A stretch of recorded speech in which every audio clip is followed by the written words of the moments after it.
신약성경 요한복음 6장 16절에서 21절까지의 말씀입니다. 제가 가진 성경으로는 신약성경 153페이지입니다.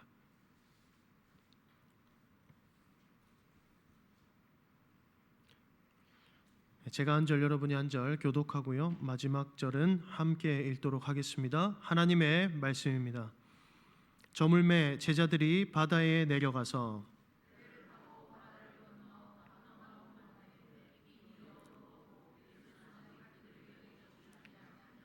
큰 바람이 불어 파도가 일어나더라.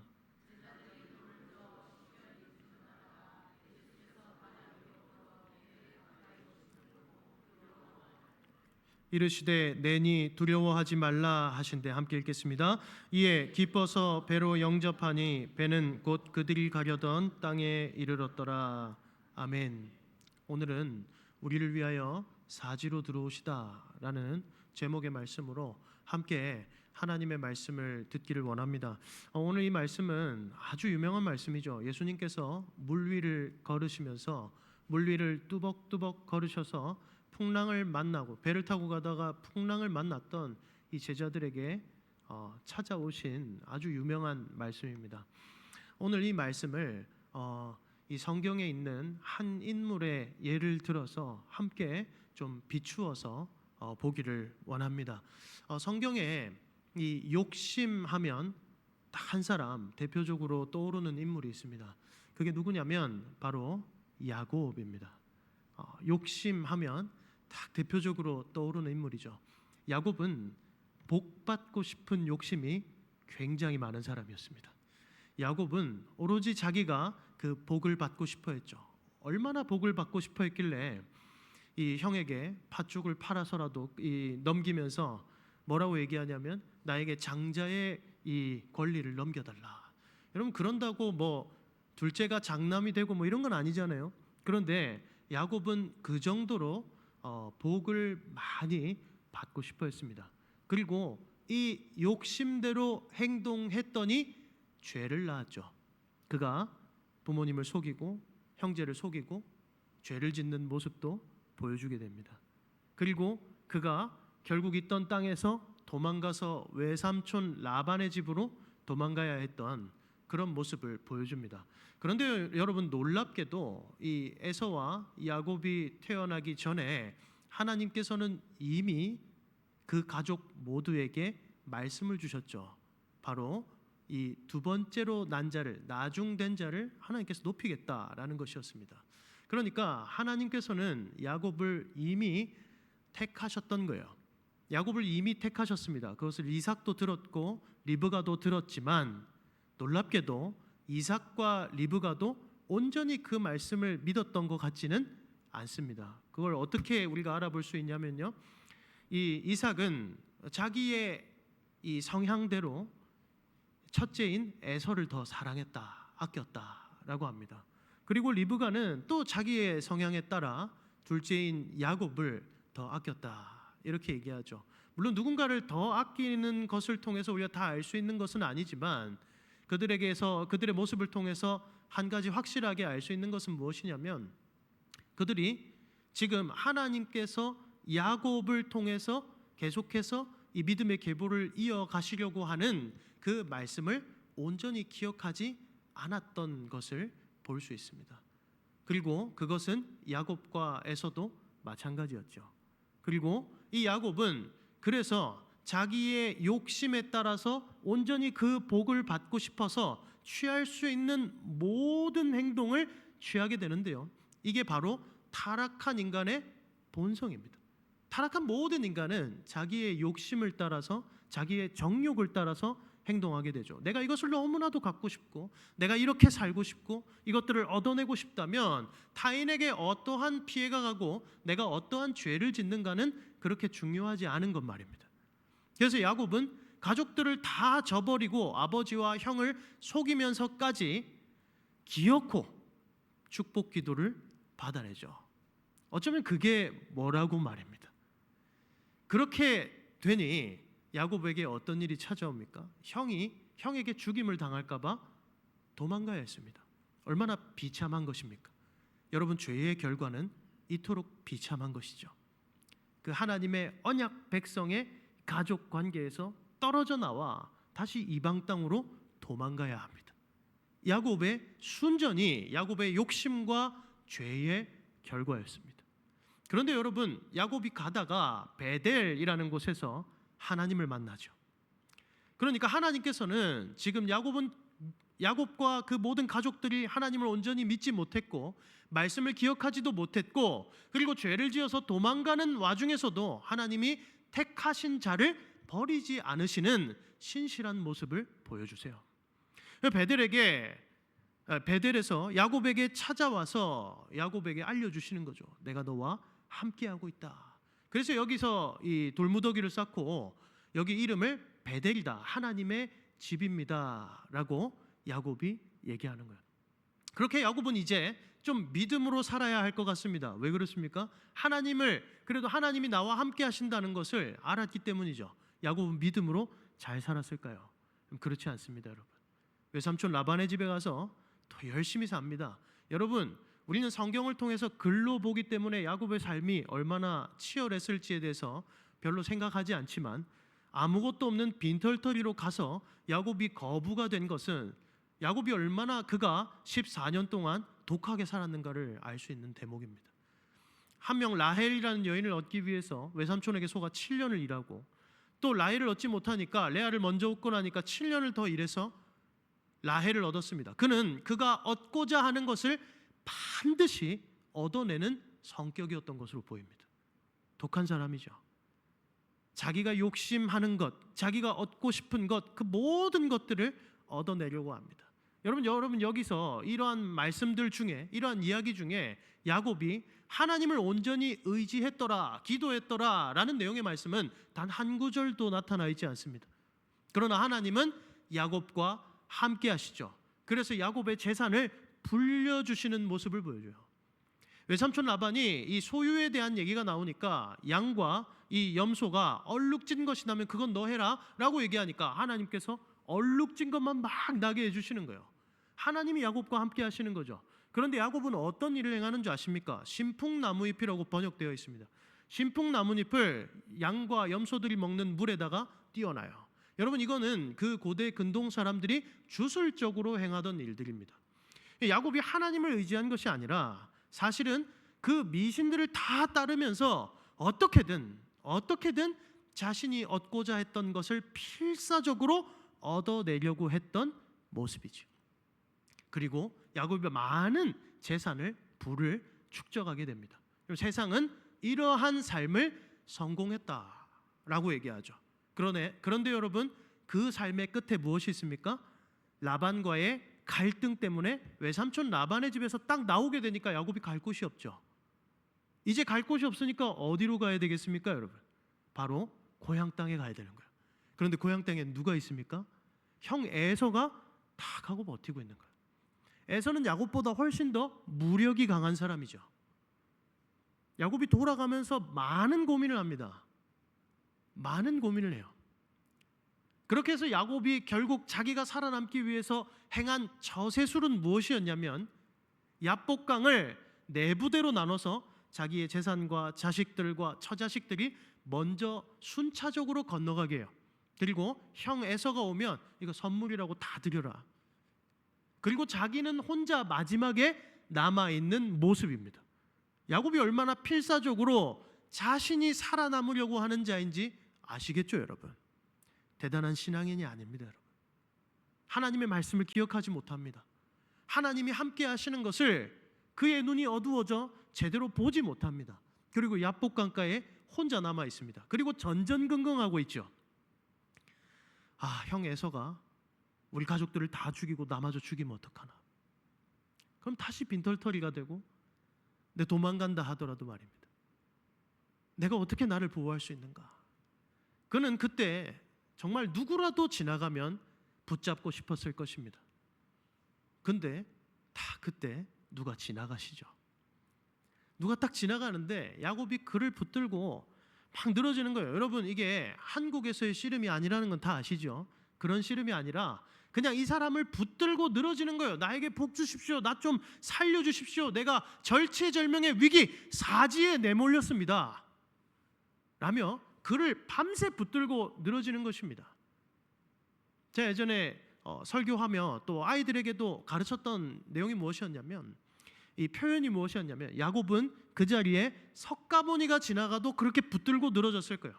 그만큼 그는 사지에 몰려 있었고 절체절명의 위기에 몰려 있는 상황이었습니다. 그가 하나님인 줄 못 알아봤습니다.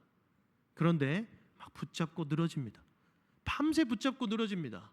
그런데 그 사람이, 야곱이 몰랐던 그 사람이 과연 힘이 없어서 야곱의 그 씨름을 받아주고 있었을까요? 아닙니다, 여러분. 이것은 나중에 보면 알 수 있는데, 그 사람이 이제 해가 뜰 때가 되니까 야곱의 환도뼈입니다. 바로 고관절인데요.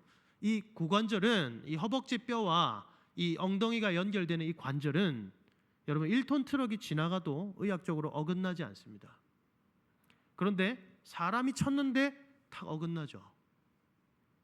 그가 하나님이시다, 신적 존재이시다라는 것을 그때 드러내시는 거예요.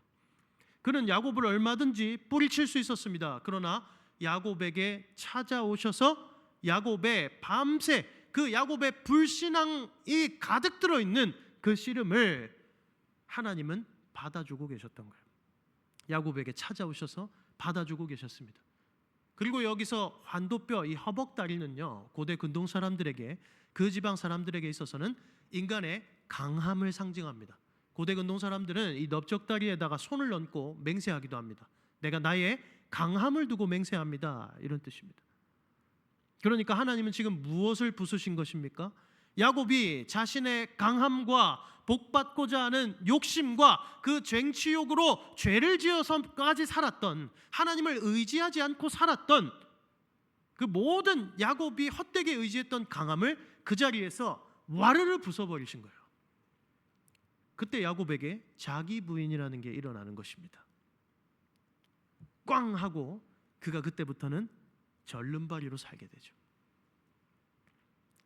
야곱의 사지로 내몰려 있는 그곳으로 하나님이 찾아 들어오셨습니다. 야곱이 하나님을 먼저 찾은 적이 없었어요. 그런데 하나님이 계속해서 야곱을 기억하셨고 결국은 찾아 들어오시기까지 야곱을 사랑하시고 야곱에게 자신의 인도하심을 함께 하신다는 것을 계속해서 드러내신 것을 볼 수 있어요. 야곱이 하나님인 줄 몰랐다는 사실은 어떻게 알 수 있냐면요, 야곱이 그곳의 이름을 뭐라고 얘기하냐면 바로 브니엘다라고 얘기합니다. 왜 그렇습니까? 이 뜻이 무엇이냐면 내가 하나님을 만났는데 살았다, 이 뜻입니다. 여러분, 야복 강가의 이름을 브니엘입니다, 이렇게 얘기합니다. 내가 하나님인 줄 몰랐는데 하나님인 줄 알았고 하나님을 만났는데 나 같은 죄인이 살았습니다. 그리고 그 하나님은 야곱에게 새 이름을 주시죠. 남의 뒤꿈치를 잡아서 넘어뜨리는, 자신의 욕심을 따라 남의 뒤꿈치를 잡아서 넘어뜨리는 자가 아니라 이제 하나님 안에서 승리하는 자, 이스라엘이라는 새 이름을 주십니다. 그리고 하나님은 이제 그를 인도하시죠. 그는 이후에 그 하나님을 그렇게 만나고 자신의 강함이 무너진 이후에 그는 집안에 문제가 생기면 베델로 올라가자, 하나님을 찾는 사람으로 변화되게 되었습니다. 이 모든 은혜의 원인이 누구에게 있습니까? 하나님께 있지요. 하나님께 있죠. 여러분, 사실 우리가 모태신앙이든 그렇지 않든 간에, 야곱은 모태신앙인입니다. 우리가 어디에 출신이든 간에 사실은 우리는 태어날 때부터 하나님 앞에 죄인입니다. 그 증거로 우리는 모두가 죄의 증거로서 모두가 태어나면 죽게 되어 있으며 그 죽음의 열매로서 우리는 모두 죄를 짓습니다. 우리는 우리의 정욕대로 행할 때가 참 많습니다. 그러나 우리는 어떻게 성도가 되고 어떻게 구원을 받습니까? 하나님이 찾아오시는 거예요. 그런데 거부할 수 없이 하나님이 그 은혜로 우리에게 찾아오시는 거예요. 이걸 불가항력적인 은혜다라고 얘기합니다. 우리가 거부할 수가 없는 거예요. 불가항력적인 은혜로 나의 모든 강함을 뚫고 우리에게 들어오셔서 우리를 성도로 만들어 버리신 거예요. 그래서 저와 여러분이 지금 이 자리에 있는 것 아니겠습니까? 저와 여러분이 이 자리에서 지금 하나님의 말씀을 듣고자 앉아 있는 이유가 무엇입니까? 나의 강함으로 우리가 살 수 없다는 것을 너무나도 잘 알고 있기 때문입니다. 어떻게 알 수 있게 되었습니까? 하나님이 나를 만나 주셨고 나에게 찾아오셨고 나를 구원하셨으며 나를 성도로 만드신 그 은혜가 내 삶에 있기 때문인 줄 믿습니다. 그리고 오늘의 말씀으로 좀 이어져 와서 함께 말씀을 조명해 보도록 하겠습니다. 여러분, 오늘 말씀은 바로 아주 유명한 말씀 뒤에 이어져 오는 또 다른 유명한 말씀인데요. 바로 오병이어 사건 뒤에 이어지는 말씀입니다. 다른 복음서에서도 모두 이 본문은 오병이어 이후에 일어난 이야기임을 그대로 순서상 드러내고 있습니다. 떡 5개와 물고기 2마리로 예수님께서 많은 사람들을 먹이셨습니다. 그리고 많은 사람들이 예수님을 임금으로 삼으려고 하니까 예수님이 그 자리를 피하시죠. 그리고 너희들 약속된 대로 먼저 이 갈릴리 바다 또는 호수라고도 불리고요, 그 바다를 지나서 건너편으로 가 있어, 내가 그리로 갈게 약속하고는 예수님은 산으로 올라가시고 피신하시고, 그리고 제자들은 지금 배를 타고 건너고 있습니다. 성경에서 이렇게 얘기합니다. 한 10여리쯤 어느 정도 딱 갔는데 갑자기 풍랑이 막 일어나는 거예요. 풍랑이 일어나서 그들에게 위기가 닥치게 됩니다. 그들에게 있어서 큰일 난 상황이죠. 그들에게 있어서 그곳은 순간 이제 사지가 된 것입니다. 죽을 수 있는 자리가 되죠. 죽음으로 내몰린 자리가 되죠. 모든 인간은 물에 빠지면 잠겨 죽기 때문에 그래요. 사지로 내몰린 그때에 예수님께서는 물 위를 저벅저벅 걸어서 그들의 사지로 찾아 들어오십니다. 그리고 놀랍게도 예수님께서 그들의 배에 타시니 뭐라고 얘기하냐면 배는 곧 그들이 가려던 땅에 이르렀더라라는 거예요. 예수님께서 그들의 배에 타시니 그들이 가려던 땅에 안전하게 가게 되는 이야기가 바로 오늘의 말씀입니다. 오늘의 말씀을 좀 풀어보면 이렇습니다. 여러분, 성경에서 물은 종종, 특히 바다는 저주와 심판을 상징합니다. 창세기 6장에서 하나님께서는 물로 세상을 심판하셨고, 그리고 요한계시록 21장에 보면요, 새하늘과 새 땅의 모습을 요한이 쭉 표현하면서 뭐라고 얘기하냐면 거기에는 바다도 다시 있지 않더라 라고 얘기합니다. 이제 저주와 심판이 물러갔다, 완전히 물러갔다라는 뜻입니다. 그래서 성경은 의도적으로 단 한 장면 빼고는 예수님께서 물에 빠지는 장면을 보여주시지 않습니다. 보여주고 있지 않습니다. 그 단 한 장면이 무엇이냐면 예수님이 세례를 받으시는 장면이죠. 예수님이 세례 받는 것 이외에 예수님은 오히려 물을 다스리십니다. 바람과 파도를 다스리십니다. 그리고 물 위를 저벅저벅 걸어가시는 모습을 보여줍니다. 왜 그렇습니까? 그가 저주와 심판을 밟고 일어서시는, 주관하시는 심판주이시고 구원주, 구주라는 사실을 성경은 드러내고 있는 거예요. 그런데 그가 역으로 반대로 그 저주와 심판의 물에 들어가시는 이유는 무엇입니까? 그가 세례를 받으시는 이유는 무엇입니까? 여러분, 모든 세례는요, 죄인들을 위해서 필요한 것입니다. 우리가 거듭나야 하기 때문이죠. 죄인에서 의인으로 거듭나야 하기 때문에 나는 물에 빠져 죽었고 건지시는 분에 의해서 다시 살았습니다 라는 것을 보여주기 위해 세례를 받는 것입니다. 그런데 예수님은 죄가 없으시죠. 예수님은 공생의 사역을 시작하시기 전에 세례를 받으십니다. 세례 요한에게 세례를 받으세요. 그가 왜 세례를 받으신 것입니까? 그가 하고자 하는 사역이 바로 이 세례라는 것을 드러내시고자 함이죠. 그가 죄가 없음에도 불구하고 저주와 심판의 물에 쏙 빠졌다가 다시 일어나실 것, 그 사역을 통하여서 그가 굳게 닫혔던 하늘 문을 여시고 하나님의 임재를 임마누엘이라는 것을 가져오실 것이다, 이 사역을 보여주시기 위해서 그는 물에 들어가시죠. 물 위에 떠 계실 수 있는 분이시고 물을 주장하실 수 있는 분이시고 저주와 심판을 이기시는 분이신데 그는 사지로 죽을 자리로 들어가시는 모습을 보여주고 있습니다. 그리고 그때 마가복음에서는 뭐라고 얘기하냐면 그가 세례를 받으니까 물에 들어갔다가 올라오시니까 하늘이 갈라졌다라고 얘기하죠. 그리고 마가복음 후반절에 보면 이렇게 얘기합니다. 그가 십자가에서 죽으셨을 때에 구름이 수놓아져 있는 성전의 휘장이 쭉 갈라집니다. 하늘이 갈라지죠. 그리고 하나님께로 우리가 갈 수도 없었고, 우리의 죄 때문에 말입니다. 하나님께로 우리가 갈 수도 없었고, 하나님도 오시는 순간 우리가 심판받을 수밖에 없는 그 우리와 갈라졌던 관계를 예수님께서 저주와 심판으로 들어가심으로 말미암아 그 길을 여시죠. 그래서 예수님 요한복음 나중에 있는 말씀에 이렇게 얘기하고 있습니다. 내가 곧 길이요 진리요 생명이니 나로 말미암지 않고는 아버지께로 올 자가 없느니라. 아멘. 그렇게 말씀하고 있는 거예요. 그가 길 되심으로 하나님이 우리에게 오시죠. 하나님은 왜 아들을 내어주시기까지 이 사역을 감당하실까요? 이 사역을 하시고자 할까요? 야곱도 마찬가지였습니다. 그가 욕심대로 사는 것을 그냥 내버려 두면 되지 않습니까? 우리가 우리 욕심대로 살아가는 것을 그냥 내버려 둬도 되지 않습니까?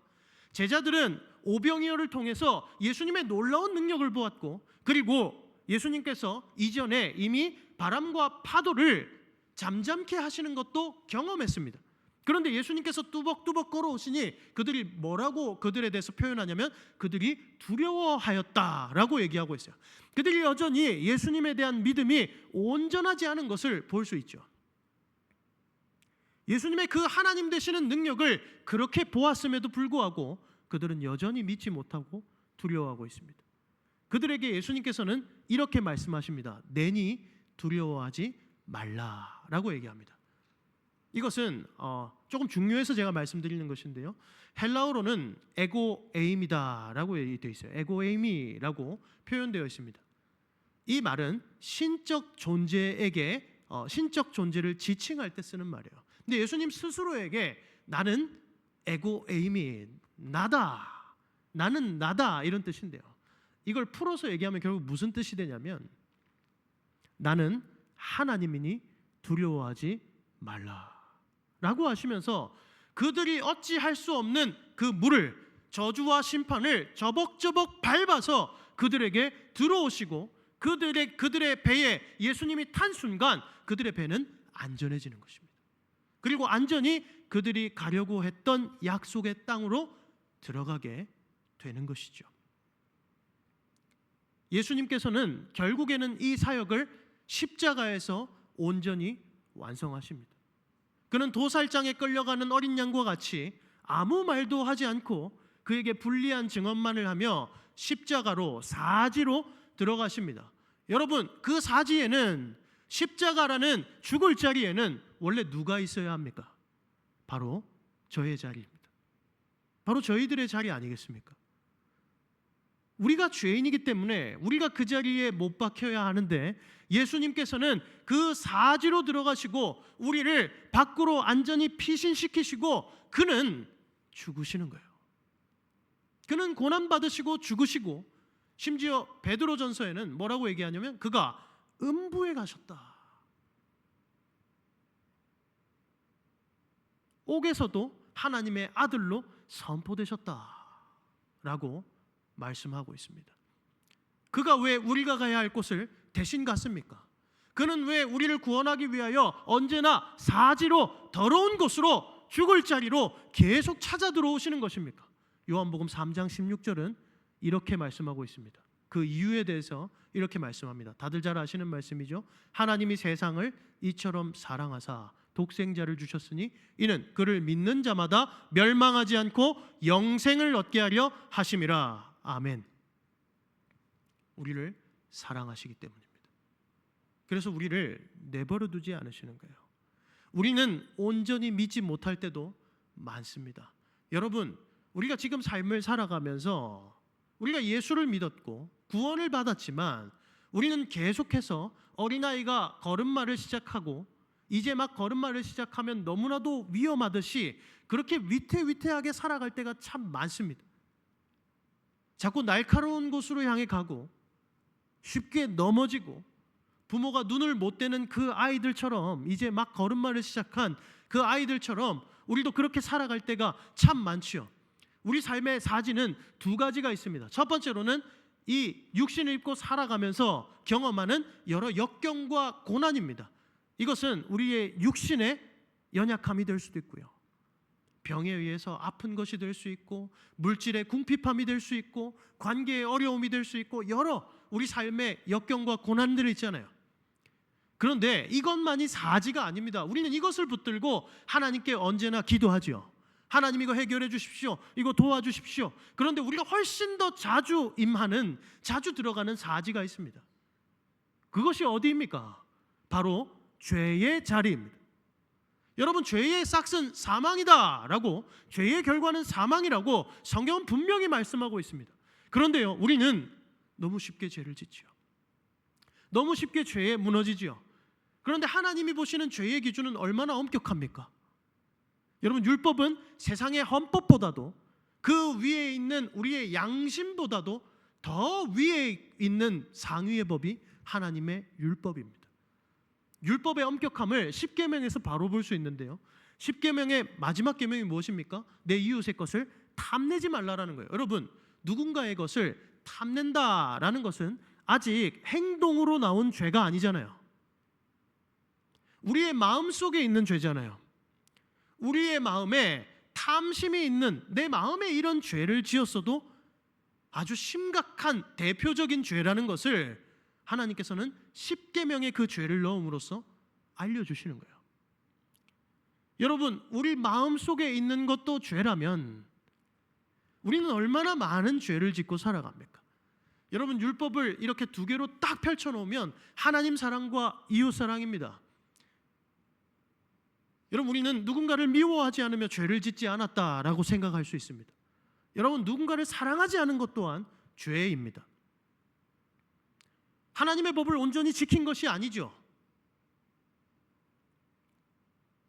내 욕심을 따라 행동하지 않고 절제했으나 내 욕심을 그대로 마음에 가지고만 있어도 죄다라고 얘기합니다.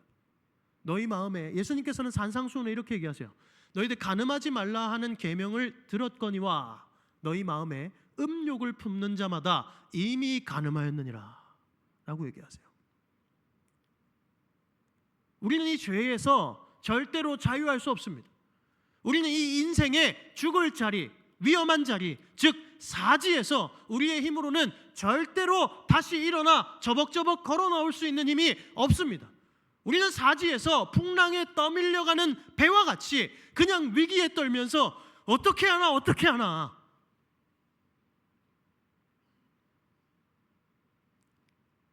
그렇게 좌절하고 절망할 수밖에 없는 것, 그게 사실은 우리의 실상인 것입니다.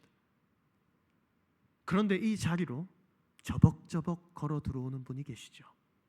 바로 하나님의 아들이신 우리 주 예수 그리스도이십니다. 우리 주 예수 그리스도께서는 우리를 절대로 가만히 내버려 두시지 않으십니다. 찾아오셔서 내가 너와 함께 한다는 것을 또 알려주시고, 우리 인생에 역경과 고난이 있을 때에도 우리를 도우시면서 알려주시고, 우리가 죄를 지을 때에도 성령을 통해 조명하심으로써 그 죄에서 돌이키게 하시고 회개하게 하심으로써 알려주시죠. 그 사지에서 나올 수 있도록 도와주시죠. 이 모든 은혜의 근간이 무엇입니까? 예수께서 나를 대신하여 내가 들어가야 했던 그 자리, 그 사지로 들어가신 것입니다.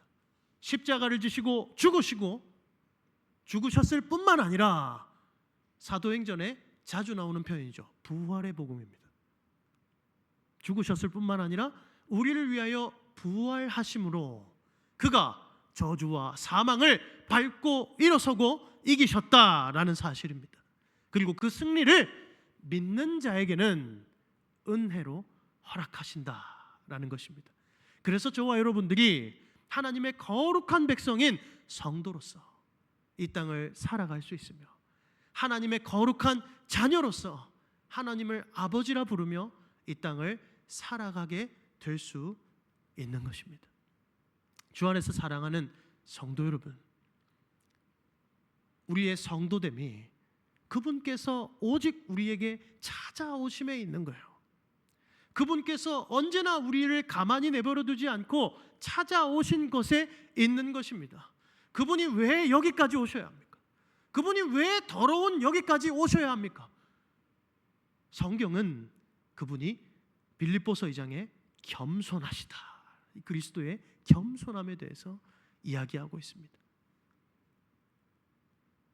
그가 우리를 위하여 여기까지 내려오시는 거예요. 이 더러운 자리까지, 아니 우리보다 더 낮은 자리까지 그분이 내려가심으로써 우리를 사지에서 건져내셨습니다. 그리고 지금도 여전히 말씀으로써 우리에게 찾아오셔서 우리를 사지에서 날마다 건져내고 계십니다. 주 안에서 사랑하는 성도 여러분, 이 은혜가 없이 우리가 어떻게 살 수 있단 말입니까? 이 은혜가 없이 우리가 어떻게 성도로서의 책임과 의무를 다하면서 살아갈 수 있단 말입니까? 우리가 하나님의 거룩한 백성으로 힘을 내어 살아가기 위해서는 하나님이 우리에게 날마다 찾아오셔서 우리를 그 사지에서 건져내시는 은혜가 반드시 필요한 줄 믿으시기 바랍니다.